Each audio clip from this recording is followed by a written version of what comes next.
Hello friends, welcome to the civil path. आज हम देखने जा रहे हैं कि 71st बीपीएससी के लिए बचे हुए एक महीने में हम क्या स्मार्ट रिवीजन प्लान करें कि हमारा पूरा रिवीजन हो जाए और हम प्रीलिम्स को आराम से क्लियर कर सकें। तो मैं लेकर आई हूँ 1 मंथ स्मार्ट प्लान।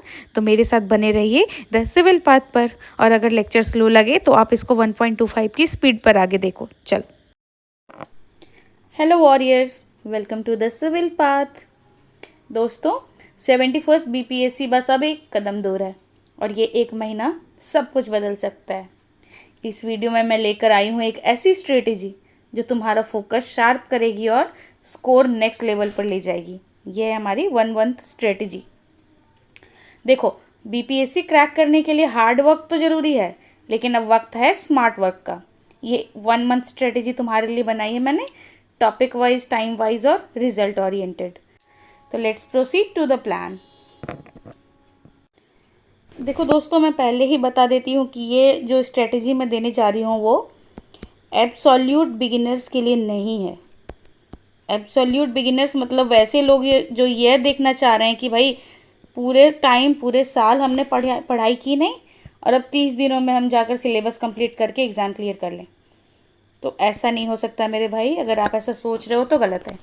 तो ये स्ट्रेटेजी उनके लिए है जो लगे हुए हैं तैयारी में, या किसी भी वजह से उनकी तैयारी थोड़ी स्लो हो गई, छूट गई, पीछे का बेस बना हुआ है, बीच में कुछ छूटा और अब वो जल्दी से कवर कैचअप करना चाहते हैं। तो भाई मेरी ये स्ट्रेटेजी उनके लिए है। तो चलो देखते हैं। सबसे पहले जो ये हमारी 71वीं बीपीएससी है, इसमें लगभग 5 लाख के करीब फॉर्म्स गिरे और इसका सब जैसे अन्य पीसीएस होता है इंक्लूडिंग यूपीएससी द ग्रेटेस्ट, उसका सबसे टफ जो स्टेज होता है वो होता है प्रीलिम्स। सबसे बड़ी स्क्रीनिंग यहीं पर होती है, छंटनी यहीं पर होती है। तो फिर भी ये 5 लाख तो हमारा कंपटीशन नहीं है। तो कंपटीशन किसके बीच में है? कंपटीशन इज़ बिटवीन 50,000 से 60,000 लोग जो एब्सोल्यूट तैयारी के साथ आ रहे हैं, सिंसियर स्टूडेंट्स। तो ज़्यादा समय ना बर्बाद करते हुए हम सीधे अपनी स्ट्रेटेजी की तरफ चलते हैं। तो सबसे पहले हमें क्या देखना है कि जो हमारी प्रस्तावित एग्ज़ाम डेट है वो क्या है? वो है 13 सितंबर 2025। आज हम जुलाई के लगभग अंतिम दिनों में ही हैं और हमारे पास पूरा अगस्त का महीना बचा है। I am not counting September in it, okay. अगस्त, इसके 31 दिन, 31 days of August are with अस।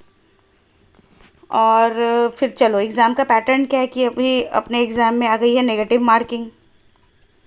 तो हमें अब सोच समझ के मार्किंग करनी है आंसर्स की। और पैटर्न देखो एकदम चेंज हो रहा है। 69th में जो पैटर्न था, लोग डर गए थे, वो यूपीएससी से इंस्पायर्ड पैटर्न लग रहा था, लेकिन फिर 78th में वही 1 लाइनर वाला पैटर्न आ गया। तो हम कुछ कह नहीं सकते कि अभी हमारी 71वीं बीपीएससी कैसी आएगी। तो हमें इन दोनों को बेस मानकर दोनों तरह से तैयारी करनी है।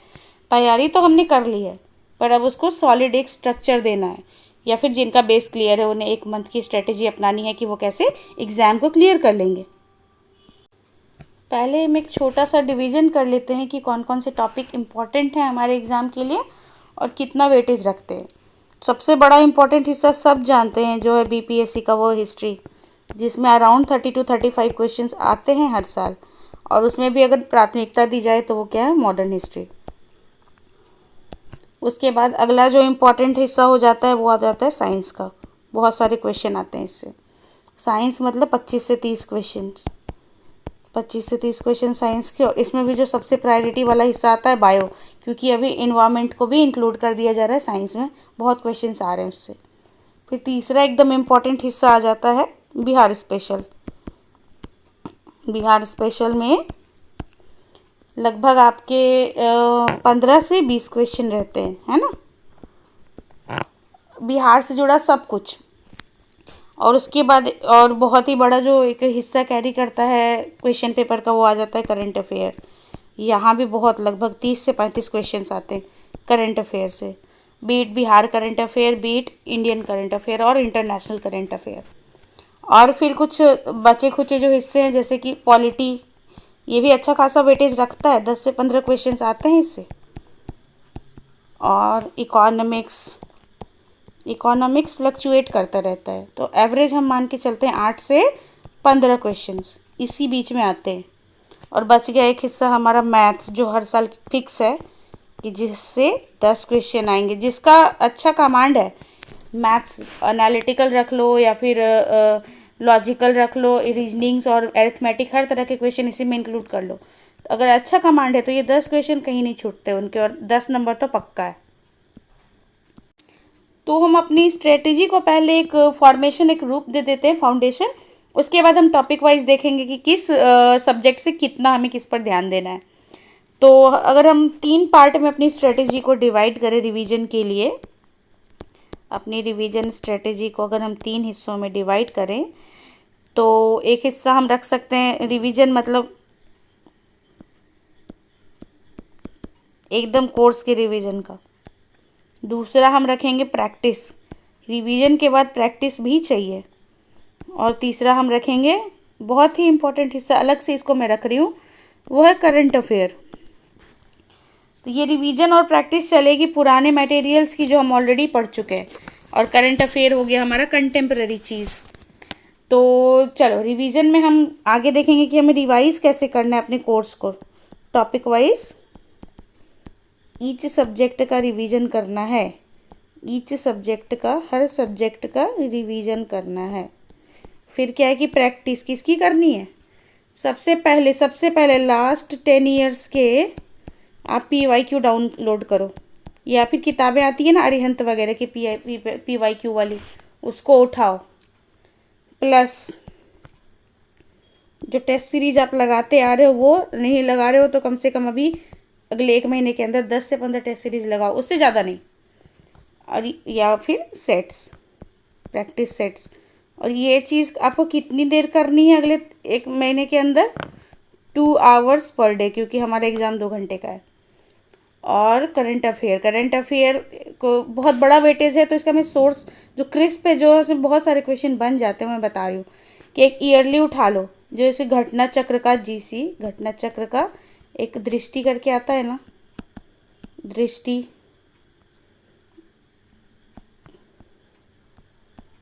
दृष्टि 365, प्लस बिहार के लिए स्पेशल जो सबसे फेमस है, मैं वही बोलूँगी, एडुटेरिया का एक आप उठा लो, compilation of 1 years current affair magazine. ठीक है, अब हम सब्जेक्ट वाइज देखेंगे कि कैसे किस सब्जेक्ट को कितना वेटेज देना है और कैसे रिवाइज करना है अगले 30 दिनों के अंदर।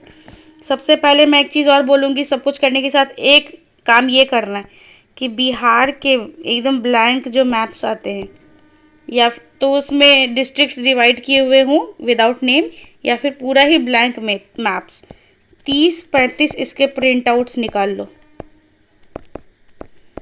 वो मैं आगे बताऊंगी क्यों, आइडिया तो आपको लग ही रहा होगा मैप का काम क्या हो सकता है, ब्लैंक बिहार मैप्स। ठीक है, तो हाँ, अब हम देखते हैं कि कैसे सब्जेक्ट वाइज हम कैसे डिवीजन करेंगे अपनी स्ट्रेटेजी की। तो मैं ना बांट रही हूँ 30 दिन को, अगर हम अगले 1 महीने को ही उठाकर चलें। मैं सितंबर 1 से 13 को नहीं गिन रही, वो एकदम आपका वो फ्री वाला जोन रहेगा। मैं 30 दिन को जो अभी अगले हैं उनको डिवाइड कर रही हूँ, 10 + 10 + 5 + 5। ऐसे तो अगस्त 31 दिनों का है, मैं 30 मान के चल रही हूँ। तो ये हमारे अगले 30 दिन को मैं 4 हिस्सों में डिवाइड करती हूँ, 10 10 20, 5 25, 5 30। तो इसका हमें करना क्या है भाई, चलो आगे देखते हैं।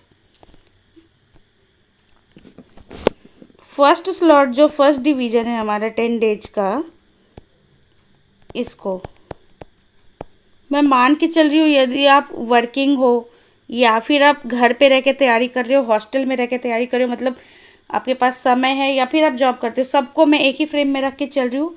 कम से कम अब आपको 1 महीने जो अगले बचे उसे 10 से 12 घंटे चाहिए BPSC के लिए। और जो भाई फ्री होकर तैयारी कर रहे हैं, जो कहीं नौकरी नहीं कर रहे या जिनको समय मिल पा रहा है, तो वो इसको प्लस भी कर सकते हैं अपने हिसाब से, जितना भी वो अपने सहूलियत के हिसाब से कर सके। बस अपने 6 घंटे की नींद को नहीं भूलना है, ठीक है, वरना सारा किए धरे पे पानी पड़ जाएगा। हाँ, तो फर्स्ट डिवीज़न जो 10 दिन का है वो उठाते हैं हम। तो पहले 10 दिनों में क्या करने की सबसे जो इम्पोर्टेंट चीज़ें, जो एकदम बहुत ही बिहार का जो एकदम इम्पोर्टेंट क्वेश्चन का हिस्सा फ्रेम करती हैं, वो हिस्ट्री। इसको तो उठाओ ही उठाओ, कई लोग कहते हैं रट जाओ, कई लोग कहते हैं कि नहीं समझ के करो। आपको जैसे सहूलियत मिलती है करो। बस at the end of the day exam वाले दिन आपको जो आपका सिलेबस है उसको देखकर ये नहीं आना चाहिए कि भैया मैंने किताब में देखा था अभी मुझे याद नहीं आ रहा। तो भाई आप उसको जैसे रटो, मतलब बाय हर्ट कर लो, या फिर समझ समझ के पढ़ो नोट्स बना के, जैसे भी आपको वो याद होनी चाहिए चीज़ें। हाँ, तो पहले 10 दिन में ना पहले 10 दिन में हिस्ट्री को हमें पढ़ना है। कैसे? जो मैंने 12 घंटे का टाइम स्लॉट रखा है उसमें कम से कम 3 घंटे आपको हिस्ट्री को देने हैं, हिस्ट्री को, ठीक है, पहले 10 दिनों में। और उस 10 दिनों में जो पहले का 5 दिन है ना, उसमें आप काम करो कि मॉडर्न करो। और मॉडर्न में कौन कौन से टॉपिक मैं आगे बता रही हूँ आपको। तो इस फटाफट रिवीजन सीरीज में मॉडर्न हिस्ट्री के जो इंपॉर्टेंट टॉपिक्स हैं हम उनको देखते हैं, जिनको आप पहले 5 दिनों के हिस्ट्री वाले जो 10 दिन रखे हैं उसके 5 दिनों के अंदर डिवाइड कर सको, रिवीजन कर सको, जिससे हमेशा क्वेश्चन आते हैं। मैं इतना बता रही हूँ, इतना अगर आप कर लोगे तो हिस्ट्री का 80% पार्ट आप पकड़ लोगे। 80% बहुत होता है, ठीक है। पहले आप देख लेना एडवेंट ऑफ यूरोपियंस, भारत में यूरोपियों का आगमन। मेरे हैंड राइटिंग के लिए प्लीज़ मुझे माफ़ करना, स्टाइलिश से लिखने में मुझे प्रॉब्लम होती है। एडवेंट ऑफ यूरोपियंस जहाँ से आप पढ़ो, एनसीईआरटी से आपने पढ़ रखा है या फिर आप स्पेक्ट्रम से पढ़ रहे हो, बिपिन चंद्रा से पढ़े हो, जहाँ से भी आप पढ़ो रिवीजन करो, या फिर ल्यूसेंट से कर रहे हो। Lucent is a very good book for revision, ठीक है। पढ़ने के लिए ऐसा नहीं कि उसको पढ़ के एग्ज़ाम दे दें, रिवीजन के लिए। हाँ, दूसरा फिर आ गया हमारा एक्ट्स ये पॉलिटी में भी कॉमन आएंगे, यहाँ भी आएंगे। जितने भी एक्ट्स आए हैं यूरोपियन जब भारत में है उसके बाद से जो उन्होंने लाया भारत के संरचना को बदलाव लाने के लिए, वहाँ पे पॉलिटिकल अपने आप को जमाने के लिए जो भी, तो बिफोर 1857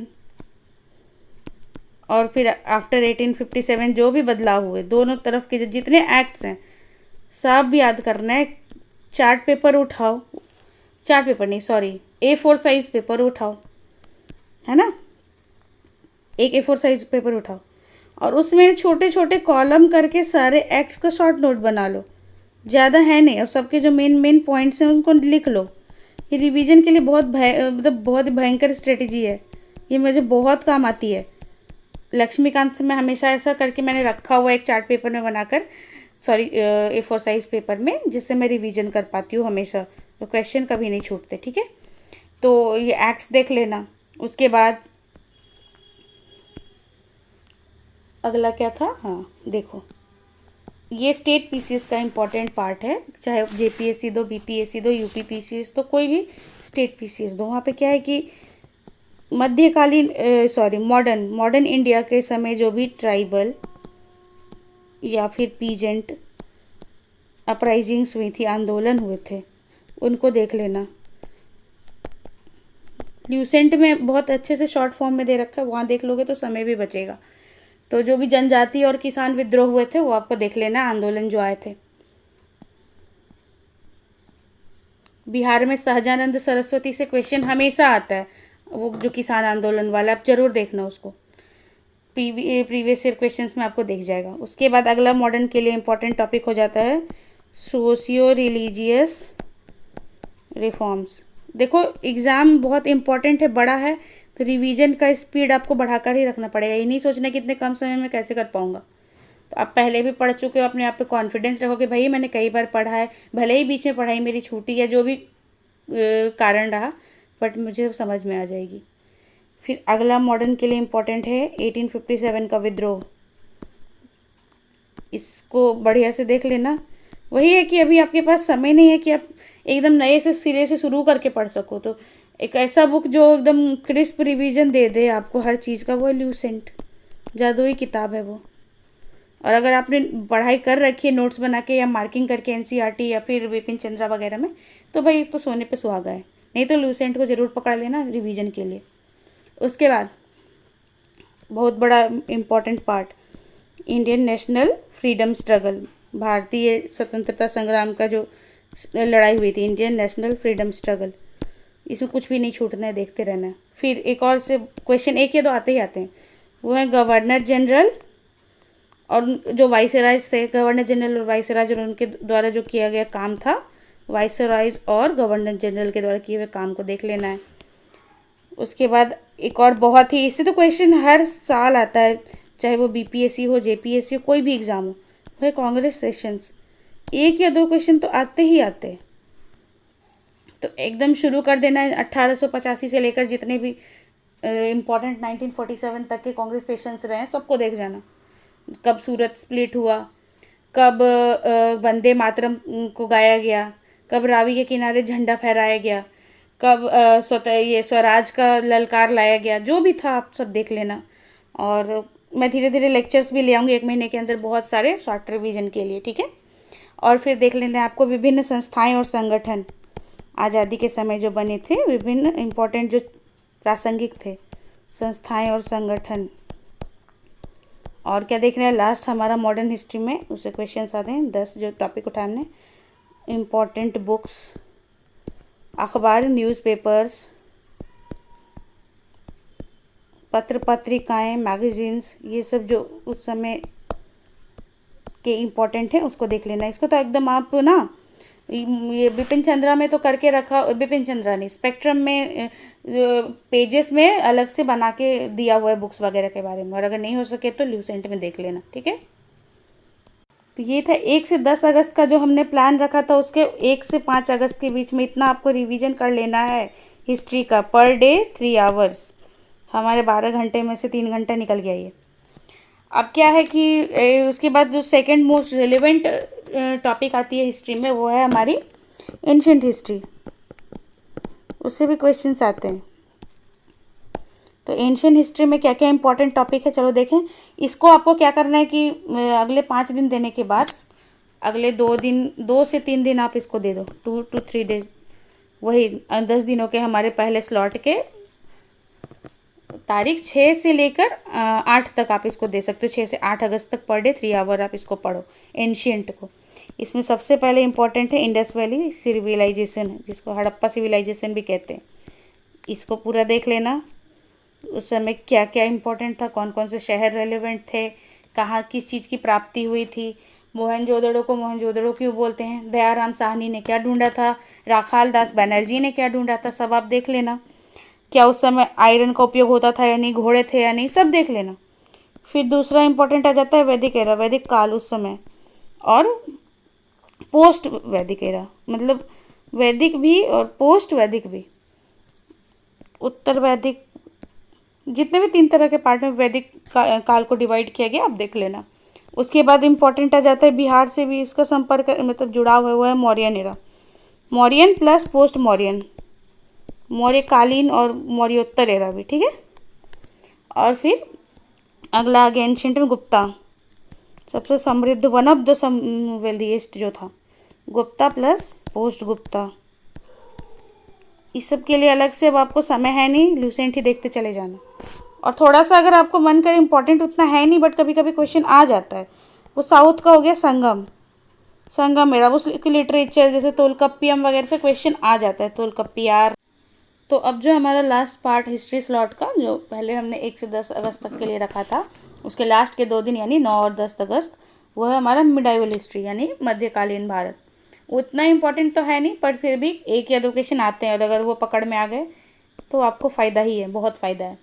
तो इसमें आप देख लेना दिल्ली सल्तनत और मुग़ल एम्पायर, मुग़ल के सिक्के वगैरह, कपड़े वगैरह, पोस्ट जो मनसबदार वगैरह थे वो सब देख लेना। और दिल्ली सल्तनत में भी पूछ जाता है ना मोहम्मद बिन तुगलक वगैरह के बारे में कि भाई किसने अपनी राजधानी शिफ्ट की थी और क्या, इतने सिंपल तो नहीं, थोड़े टफ भी आएंगे, तो वही आप देख लेना सारे इससे ल्यूसेंट से, ठीक है। अब हम अगले पार्ट को देखें कि हिस्ट्री के बाद पहले 10 दिनों में हम किस पे और ज़्यादा रिवीजन पे जोर दें। 30 क्वेश्चन का इंतजाम तो हमने कर लिया। अब सेकेंड हाईएस्ट जो टॉपिक है वो आ जाता है हमारा साइंस एंड टेक, SNT। इससे भी 30 से 35 क्वेश्चन आते हैं। इसमें क्या है कि 3 पार्ट है साइंस में, एकदम खुल्लम खुल्ला, फिजिक्स, केमिस्ट्री, बायोलॉजी। क्वेश्चन का लेवल ज़्यादा हार्ड नहीं है, 10th तक का है, एक आध +2 के क्वेश्चन आते हैं, वो भी बायो में। इसको सबसे सॉलिड क्या है, इसका तैयारी करने का तरीका हो सकता है कि मैं तो ये भी नहीं कहूँगी कि क्लास 9 और 10 की NCERT साइंस बुक्स देखो, बस इसके लिए आप क्या करो कि पिछले 10 साल के PYQ को, उसका जो साइंस सेक्शन है, इसलिए अच्छा है कि आप अरिहंत वगैरह का जो टॉपिक वाइज PYQ आता है उसको उठाओ, जिसमें फिजिक्स के क्वेश्चन अलग, केमिस्ट्री के अलग, बायो के अलग दे रखे, पूरा बना जाओ, जैसे बनाना है बना जाओ, रट लो, याद करो, घोल कर पी जाओ। ये अगर आपने पिछले 10 साल का साइंस बना लिया ना, फिजिक्स केमिस्ट्री बायो, तो 80 to 85% आप साइंस का सिलेबस कवर कर जाओगे। क्वेश्चन रिपीट होते ही हैं, और ज़्यादा करना है तो पिछले 10-15 सालों का उठा लो, लेकिन इससे बाहर नहीं आएंगे, क्योंकि हमें अब समय नहीं है कि आप स्पेशली पढ़ो बैठ के साइंस और टॉपिक्स को समझो, तो बस रट जाओ, ठीक है। हो सकता है मेरी बातें अनसाइंटिफिक लगें, लेकिन आप अगर याद रहा और एग्ज़ाम में क्वेश्चन मार के आओगे तो मैं याद आऊँगी कि मैंने ऐसा बोला था, ठीक है। साइंस को तो हमने ऐसे ही निपटा लिया। ये भी आप पहले 10 दिनों में 3 घंटे दो इस पर भी, तो हमारा 1 से 10 अगस्त का 6 घंटा निकल गया, 3 हिस्ट्री में और 3 साइंस में। 10 दिनों तक 3 घंटे दे दिए ना आपने रिवीजन में, तो वही पूरा कवर हो गया आपका, कोई दिक्कत नहीं है। अब हम अगला जो इम्पोर्टेंट जो पार्ट है सिलेबस का, वो तीसरा अब हम उठाते हैं। वो क्या है? Bihar special. Bihar special BPSC है, तो Bihar special is the soul of the prelims paper. Bihar से इतर भी जो पार्ट है वहाँ पे बिहार रिलेटेड चीज़ें पूछ ली जाती हैं। तो अब भैया मैंने कहा ना कि बिहार के मैप को आप प्रिंट करके निकाल लो, वेदर उसमें डिस्ट्रिक्ट्स डिवाइड हों या ना हो, ब्लैंक हो, निकाल लो। इसका काम यहाँ आने वाला है। मैप आपके पास आ गए 10 से मतलब कम से कम 25-30 प्रिंट्स तो निकाल लो आप इसके। इसको क्या करना है कि पर डे 2 आवर्स देना है, 1 से 10 अगस्त के बीच में। पर डे 2 आवर मतलब हमने कितना कवर कर लिया? 3 घंटे हिस्ट्री, 3 घंटा साइंस और 2 घंटे हमारे बिहार स्पेशल, यानी कि 3-3-6-2 8 घंटे 12 में से हमने कवर किए। इन 2 घंटों में आपको क्या करना है कि बिहार स्पेशल में पहले आता क्या है? आती है बिहार हिस्ट्री। इसको आप किसी भी बिहार स्पेशल बुक से रिवीजन मारते चलो। उसके बाद चाहे आप इम्तियाज अली से करो, क्राउन से करो, जिससे करो, लूसेंट से करो, किसी से भी करो। बिहार ज्योग्राफी, इस मैप का रोल यहाँ पर है, और बिहार ज्योग्राफी से बहुत क्वेश्चन आते हैं, 10-10 क्वेश्चन आ जाते हैं। इस ब्लैंक मैप में आपको क्या करना है? बिहार ज्योग्राफी आपने एक बार पढ़ लिया बिहार स्पेशल किताब से। अब इसमें क्या करना है कि जितने रिवर्स ऑफ बिहार हैं उसको मार्क करना है, बिना देखे, याद करने के बाद लोकेशन वाइज कहाँ से निकलती है, क्या उद्गम स्थल है, या किस राज्य से आती है, कहाँ पे बिहार में घुसती है और कहाँ जाकर गंगा में मिल जाती है। अधिकतर तो गंगा में मिलती है ना। बिहार के रिवर्स देखोगे, बिहार के सॉइल को मार्क करोगे, बिहार के किस हिस्से में कैसी मिट्टी मृदा पाई जाती है उसको मार्क करोगे। बिहार के डिस्ट्रिक्ट्स को एकदम याद कर लोगे मार्क करके कि कौन सा ज़िला किधर पड़ता है। डिस्ट्रिक्ट्स में इंक्लूडिंग जो उसके डिवीजन्स हैं, यानी कि प्रमंडल और हेडक्वार्टर्स, ठीक है। और फिर बिहार मैप में आपको क्या करना है कि मैप में प्लस आपको करना है बिहार के मिनरल्स। सॉइल तो किया हमने, मिनरल्स कहाँ पे कैसे मिनरल्स पाए जाते हैं, वेदर कंडीशंस को करना है। और जब आप बिहार का करंट अफेयर पढ़ोगे ना, तो जो रिलेवेंट प्लेसेस इन न्यूज़ हैं उसको भी मार्क करोगे मैप पर, ठीक है, प्लेसेस इन न्यूज़ को, ठीक है। बिहार ज्योग्राफी का अपना काम हो गया। उसके बाद अब हम देख रहे हैं बिहार में अगला important, Bihar polity.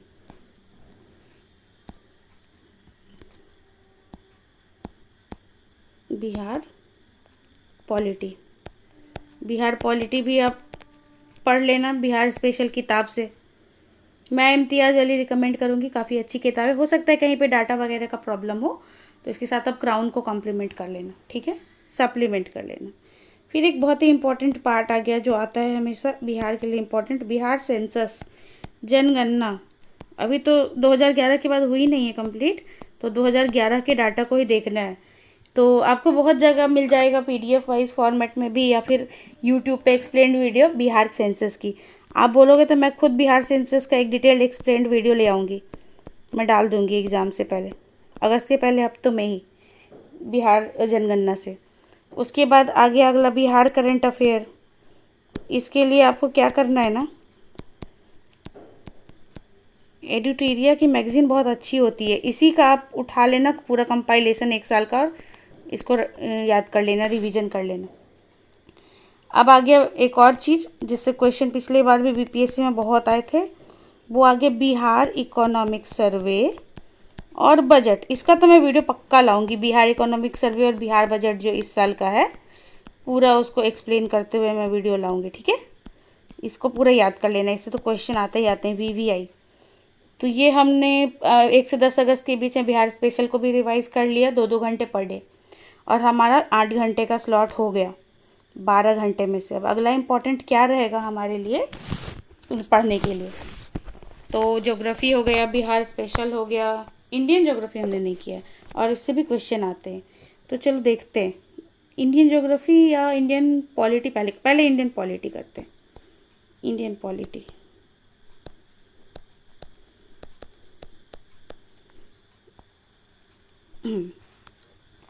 Indian polity में इम्पोर्टेंट क्या है, PCS में तो पूरा लक्ष्मीकांत पढ़ना नहीं है आपको, कुछ चुनिंदा टॉपिक्स हैं जिनसे क्वेश्चंस आते हैं और भर भर के आते हैं। तो चलो देखते हैं, सबसे पहले क्या है कि इसको आपको फिर देना है 3 घंटे, 3 आवर्स पर डे टिल 1 से लेके 10 अगस्त तक। और ये हमारा हो गया, कितना टाइम हो गया, 11 घंटे हमारे कवर हो गए, ठीक है।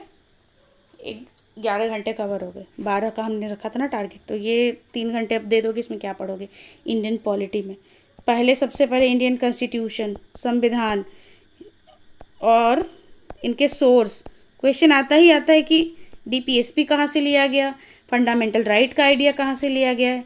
तो जो भी पूछा जाता है कि किस देश से कहाँ से क्या आइडिया लिया गया है, ये एकदम याद कर लेना। एक इसको भी आप A4 पेपर में लिख लेना, रिवीजन के लिए बहुत समय लगेगा नहीं, 10 मिनट लगेंगे, लिख लोगे, रिवीजन करते जाओगे। उसके बाद अगला है फंडामेंटल राइट्स, मैंने वीडियो भी डाल रखा है फंडामेंटल राइट को ट्रिक से याद करने का, वेरी वेरी इंपॉर्टेंट। DPSP, राज्य के नीति निर्देशक सिद्धांत, वेरी वेरी इंपॉर्टेंट। पार्लियामेंट, इसका भी मैंने वीडियो डाला हुआ है सिविल पाथ पर, पार्लियामेंट के आर्टिकल्स को याद करने के लिए। कार्यपालिका, विधायिका, न्यायपालिका सबको देख लेना है, प्लस पार्लियामेंट में जो सेशंस होते हैं इन सबको भी देखना है, मैं इसका भी वीडियो डालूंगी। उसके बाद अगला इम्पोर्टेंट, क्योंकि ये एक राज्य सेवा आयोग की है ना परीक्षा, तो आपको सेंटर स्टेट रिलेशन भी देखना है ध्यान से, और रिलेवेंट जो देश में चल रहा हो करंट अफेयर इससे रिलेटेड उसको भी देखना है। फिर एक बहुत ही वेरी वेरी इंपॉर्टेंट पंचायती राज, इसका भी लेक्चर मैंने डाल रखा है, पंचायती राज। अब मेरा प्लेलिस्ट बना हुआ है इंडियन पॉलिटी का द सिविल पाथ पे, उसमें आप देख सकते हो, वेरी वेरी इंपॉर्टेंट पंचायती राज। और अब हमारा एक और जो हिस्सा है इम्पोर्टेंट पॉलिटी का, वो इम्पोर्टेंट आर्टिकल्स, चाहे वो प्रेसिडेंट के आर्टिकल्स हों, पार्लियामेंट के आर्टिकल्स हों, हाई कोर्ट सुप्रीम कोर्ट के आर्टिकल्स हों, फंडामेंटल राइट्स के आर्टिकल्स हों, DPSP के आर्टिकल्स हों, सब इम्पोर्टेंट है। और इसको एकदम शॉर्ट क्रिस्प याद करने का तरीका, ल्यूसेंट, एक जगह पे मिल जाएंगे सारे आपको, ठीक है। हमने 1 से 10 अगस्त तक 12 घंटे पर डे स्टडी का टारगेट रखा था, तो उसमें 11 कवर हो गया, बचा 1 घंटा। उसको अगर आप 1 + 1.5 या फिर 1 मोर आवर या 2 घंटा अगर आप कर दो, 12 से 13 घंटे का रिवीजन रख लो, तो उसमें हम यहाँ उठा लेंगे इंडियन ज्योग्राफी, बिहार ज्योग्राफी के अलावा इंडियन ज्योग्राफी। इसमें क्या इम्पोर्टेंट है, सबसे पहले क्या है, पठार पर्वत मैदान दर्रा, क्वेश्चन आते ही आते हैं। तो पठार, प्लेट्यू, माउंटेन्स यानी पर्वत, प्लेन्स यानी मैदान, और दर्रा, दर्रा को अगर हम बोलें माउंटेन पासेस है ना, पासेस, इसको देखना है, NCERT की चीज़ है ये। उसके बाद नदी, नगर, बांध मतलब रिवर्स, इसके किनारे के इम्पोर्टेंट टाउन्स, नदी पे बने हुए बांध, खासकर इसको बिहार के कॉन्टेक्स्ट में पढ़ना, बिहार की नदियों के कॉन्टेक्स्ट में। और फिर अगला हो गया मिनरल रिसोर्सेज पूरे भारत के, उसको देखना है। सबका एक मुश्त सोर्स है, या तो फिर आप NCERT पढ़ो प्लस 11-12 की ज्योग्राफी की, नहीं तो फिर ल्यूसेंट, और कोई उपाय नहीं है। फिर हो गया द्वीप, महाद्वीप, महासागर, ये सबसे क्वेश्चन आते हैं, द्वीप, महाद्वीप, महासागर, ये सबको देखना है। इसको आप एटलस से देख सकते हो। हर सीरियस स्टूडेंट के पास एक एटलस ज़रूर होता है, अपने एटलस को पलटा पलटा के देख लेना। ये इतना सा चीज़ ना आपका हो जाएगा, 1 या 2 घंटे पर डे आप दोगे तो ये बेस बन गया हमारा पूरा का पूरा। इसमें इंडियन इकोनॉमी छूट रही है, इसको मैं अगले 10 दिनों वाले स्लॉट में ले लेती हूँ। पहले एक नज़र हम देख लें कि हमने रखा था 1 से 10 अगस्त तक समय 10 दिन, और स्लॉट डाला 3 घंटे का हिस्ट्री का, उसके बाद 3 घंटे का साइंस का, उसके बाद 2 घंटे का बिहार स्पेशल, उसके बाद फिर 3 घंटे का इंडियन पॉलिटी, और उसके बाद 1 या 2 घंटे का आप रख सकते हो इंडियन ज्योग्राफी। इतने करने से आपका बहुत बड़ा पोर्शन कवर हो जाएगा बीपीएससी प्रीलिम्स का। अब हमारा बच रहा है करंट अफेयर और इंडियन इकोनॉमी। ठीक है, इसको अगले 10 दिनों में हम कैसे एडजस्ट करते हैं देखते हैं, और पिछली चीज़ों का अब रिवीजन भी शुरू करना है। ठीक है, तो पहले हम इकोनॉमी देख लेते हैं। इकोनॉमी जो है इंडियन इकोनॉमी, इसका ज़्यादा हिस्सा तो नहीं, लेकिन बहुत ही डायनामिक क्वेश्चंस आते हैं, तो इसको करंट अफेयर से लिंक करके भी आप पढ़ना थोड़ा सा पड़ेगा। तो इसको हम 2 घंटे अगले 10 दिनों के लिए दे देते हैं, मतलब 11 से 20 अगस्त। बीच में आपकी जन्माष्टमी भी पड़ेगी, 15 अगस्त भी आएगा, तो उसको देखते हुए तो अगले 10 दिनों के लिए अगर हम 2 घंटे इंडियन इकोनॉमी को दे दें, तो इसमें सबसे इम्पोर्टेंट जो हर एग्ज़ाम में आता है, हर स्टेट पीसीएस में आता है, वो है पंचवर्षीय योजनाएं। प्लस इसके साथ आप देख लेना प्लानिंग कमीशन, अभी ज्योग्राफी में क्वेश्चन आया है, प्रथम प्लानिंग कमीशन के वाइस चेयरमैन का नाम। उसके बाद नीति आयोग देख लेना, रिप्लेस तो इसी ने किया है ना। उसके बाद आप देख लेना इकोनॉमी में एग्रीकल्चर रिलेटेड अपडेट, भारत में कुछ नई प्रजाति आई है क्या, किसी पर्टिकुलर चावल की, गेहूं की, किसी चीज़ की, न्यूज़ में जो रहें रिलेवेंट। उसके बाद मनी बैंकिंग से ज़रूर देख लेना, इससे क्वेश्चन आते ही आते हैं, जीडीपी, जीएनपी ये वगैरह की, मनी बैंकिंग सबको ल्यूसेंट से देखना। समय नहीं है कि अब आप बैठकर पढ़ने बैठो इंडियन इकोनॉमी, ज्योग्राफी, और रिपोर्ट्स इंडाइसेस जो न्यूज़ में है उसको भी देख लेना। एक मैंने वीडियो भी बनाई है जो लगभग जुलाई तक के रिपोर्ट्स इंडाइसेस को कवर करती है। अब इसके अलावा करंट अफेयर, इसको ना आपको कम से कम 15-20 दिन दें तो हो जाएगा। तो 11 से 20 अगस्त हम इसके लिए भी रखते हैं, और पर डे आप इसको 3 आवर्स दें तो आप 2 किताब पकड़ो। एक पकड़ो घटना चक्र की दृष्टि 365, बहुत ही अच्छी किताब है ये रिवीजन के लिए, करंट अफेयर के लिए, प्लस ईयरली, प्लस एडिटोरिया या एसपीडी ले लो, बिहार स्पेशल। ठीक है, 365 इसका भी मतलब पूरे 1 साल का जो कवरेज है। तो ये हो गया अपना करंट अफेयर, तो पूरा एक जो खांचा बन गया हमारा। तो अगले 20 अगस्त तक तो हम कह सकते हैं कि हमारा पूरा एक रिवीजन कंप्लीट हो जाएगा, जो सिलेबस आने वाला है उसका। अब साथ में आपको सेट्स भी लगाने हैं, प्रैक्टिस भी करनी है, तो वो कब शुरू करना है आपको, आप 10 अगस्त के बाद शुरू करो। 11 से लेकर 20 या 25 अगस्त तक आप 10 से 15 सेट्स लगा लो। तो 10 से 15 सेट्स आप लगा लोगे तो बहुत है, और रिवीजन करते जाना। तो अगर हम सेट्स का टाइमिंग लगा दें ये प्रैक्टिस का, तो 11 से हम रख देते हैं इसको 25 अगस्त तक, 15 आप लगा पाओगे इस बीच में। ठीक है, हाँ, तो 11 से 25 अगस्त तक हम रख ले रहे हैं करंट अफेयर, ये टेस्ट सीरीज़ के लिए। तो आप जो एग्ज़ाम का टाइमिंग होता है ना 12 से 2, इस बीच में लगाओ 2 घंटे पर डे। 5 से 6 लगा दो PYQ, उसके बाद 5 से 6 लगा दो आप सेट्स जो मार्केट में आते हैं, बस काफ़ी है। और इसको करना है रिवाइज, जैसे ही सेट लगाओ मिलाओ, जो क्वेश्चन गलत है उसी वक्त एक रजिस्टर में आपको उस क्वेश्चन को डालो, उसका टॉपिक डालो और उसका सही एक्सप्लेनेशन डालो। आपको ये रिवर्स इंजीनियरिंग की तरह काम करेगा। एग्ज़ाम में सीधा उल्टा याद आ जाएगा कि भैया यहाँ मैंने मिस्टेक किया था, इसका ये आंसर होगा। अंतिम समय में कर रहे हो ना, एकदम ध्यान से करना, डिस्ट्रैक्ट मत होना, रिवर्स इंजीनियरिंग कहेंगे इसको।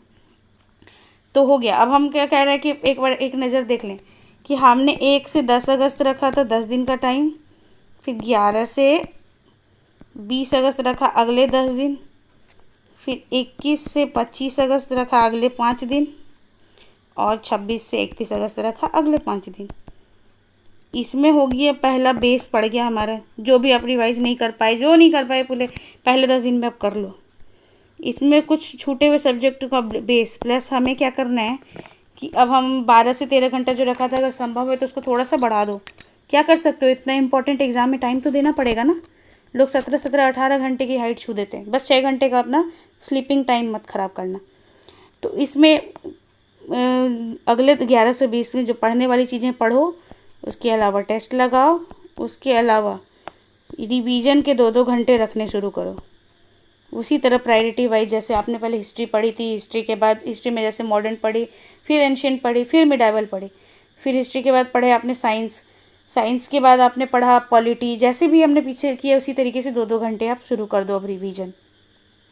कम से कम 3 रिवीजन करो, और साथ में करंट अफेयर भी आपको पढ़ते आना है। जो मैंने बुक बताया उसको भी 3 से 4 बार ख़त्म करो पढ़ के। इतना करना पड़ेगा, लग के भिड़ना पड़ेगा, अब समय नहीं है। अब 21 से 25 अगस्त आए, यहाँ पे ना आपका सेकेंड रिवीजन चालू हो जाना चाहिए चीज़ों का, सेकेंड रिवीजन एवरीथिंग का। टेस्ट का ये पीक है, 25 के बाद मत देना टेस्ट। अब यहाँ पे थर्ड रिवीजन आएगा 26 से 31 तक, प्लस क्या है कि टेस्ट पेपर रिवाइज करोगे। और अब समय आया सितंबर का, जिस मंथ में हमारा एग्ज़ाम है।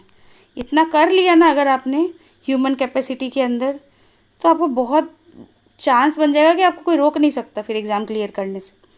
कोशिश करना कि आप 110 प्लस के स्कोर को छुओ। ऐसा नहीं, डिसहार्टन नहीं होना कि टेस्ट में कम नंबर आ रहे हैं, लेकिन अगर आपका इतना तक पहुंच रहे हो तो आपका बहुत अच्छा बेस बन जाएगा। और नहीं भी अगर आप 80 नंबर ला रहे हो, 90 ला रहे हो, तो वो एग्ज़ाम में आपको खींचतान कर वहाँ तक पहुँचने का चांसेस बनता है। अब है कि इंपॉर्टेंट बुक्स इसमें रिवीजन के लिए क्या है। बेसिक बुक्स तो हम सभी जानते हैं कि एनसीईआरटी है, लक्ष्मीकांत है, विपिन चंद्रा है, रमेश सिंह है, मृणाल सर के लेक्चर्स हैं। ज्योग्राफी में एनसीईआरटी है, तो आपने जितना पढ़ा अब छोड़ो। रिवीजन के लिए एकदम वही बुक जिसको देवता समान माना जाता है, ल्यूसेंट। खा जाओ, पी जाओ, 10 बार, 20 बार, 25 बार, जितना करना है कर लो रिवाइज। बहुत मदद करेगा ये, क्योंकि ये यूपीएससी का एग्ज़ाम है नहीं, ये स्टेट पीसीएस में किसी को कम नहीं आ करी। लेकिन यहाँ जिस तरीके के क्वेश्चन आते हैं ना, उनका बहुत माइंड मैपिंग क्लियर कर देगा आपका। रिवीजन करना है, मैप प्रैक्टिस करनी है, मैंने बोला मैप निकाल के रखनी है, उसमें प्रैक्टिस करते जाओ। कभी नहीं भूलोगे स्टेट की चीज़ें अगर मैप पे प्रैक्टिस कर ली कई बार तो।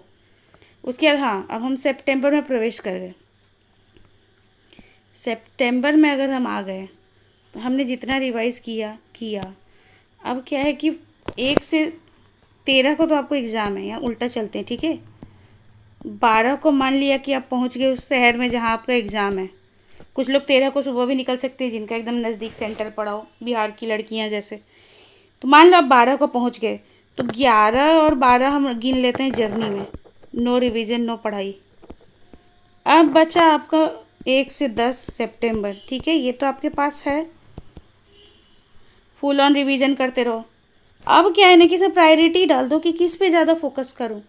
पहली प्रायोरिटी वो रखो कि वो सब्जेक्ट जो आपको बहुत बहुत ईजी लगता है, जो आपके कमांड में हो। कुछ भी हो सकता है, हिस्ट्री, पॉलिटी, ज्योग्राफी, इकोनॉमी, कुछ भी कमांड वाला सब्जेक्ट, बिहार स्पेशल, कुछ भी। उसके अलावा किस पे प्रायोरिटी देनी है, प्लस सेकेंड प्रायोरिटी एकदम भयंकर वाली, PYQ रिवीजन। एकदम रिवीजन करते चलो, ना ये क्वेश्चन रिपीट ना हुए तो बताना मुझे। उसके बाद तीसरा सबसे इम्पोर्टेंट प्रायोरिटी हिस्ट्री। चौथे नंबर पे किसको रखना है, साइंस। और एक और ले लेना 5वें पे बिहार स्पेशल। यही फोकस एरिया होना चाहिए अगले 10 दिनों के लिए। इसके अलावा इन चारों के अलावा जो आपका है वो जो कमांड वाला सब्जेक्ट है उस पर ध्यान देना। और साथ में एकदम उठा के करंट अफेयर रिवीजन करते रहना, चाहे वो इंडिया की बुक हो चाहे वो बिहार स्पेशल हो। बस इतना कर लिया ना मेरे फ्रेंड्स, तो कोई नहीं रोक सकता आपको क्लियर करने से ये एग्ज़ाम। तो अंत में मैं बस वही कहूँगी कि मेहनत आपकी है, it is all your hard work.